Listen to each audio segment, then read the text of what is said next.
নমস্কাৰ গাইজ, আজি হৈছে সোমবাৰ আৰু আজিতো বাৰু মৰ্ণিং ৱাক কৰাটো নহ'ব। আজি ওলাই এনেকৈ নাযাওঁ। আজি একচুৱেলি এটা বেলেগ ৰূপত ওলাইছোঁ।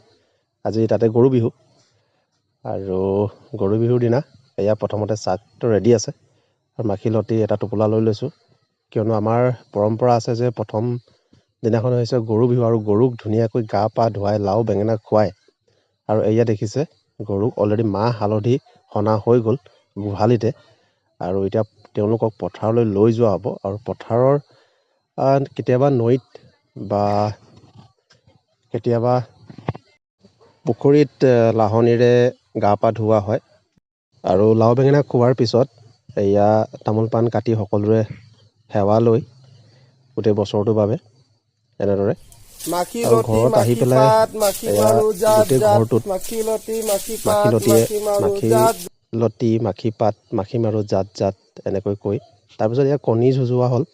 তাৰপিছতে হৈছে আমলৰি বা পাৰি, এয়া আমলৰি টোপ ৰেডি। তো এইটো হৈছে আমাৰ ট্ৰেডিশ্যনেল হয়। আমলৰি টোপটো খোৱা হয় আৰু দুপৰীয়া সাজটো আমি এনেদৰে খাওঁ।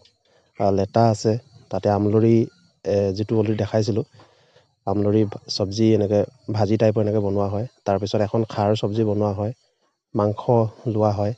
তাৰপিছত একচুৱেলি এইটো হৈছে আমাৰ পৰম্পৰা আৰু 100 এবিধ শাক আমি খাওঁ এই দিনটোত।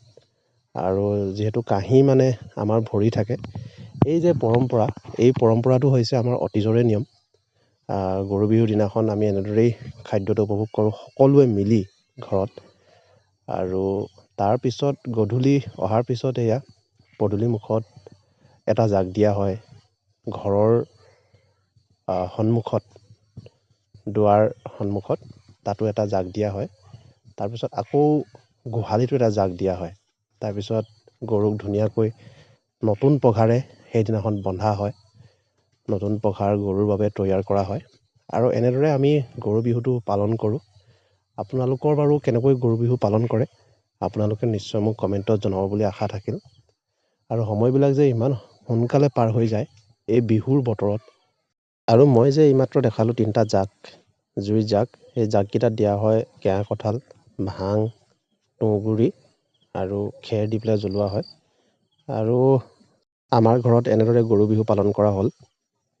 চ' আজিলৈ আহিছোঁ, ধন্যবাদ, হেপী বিহু।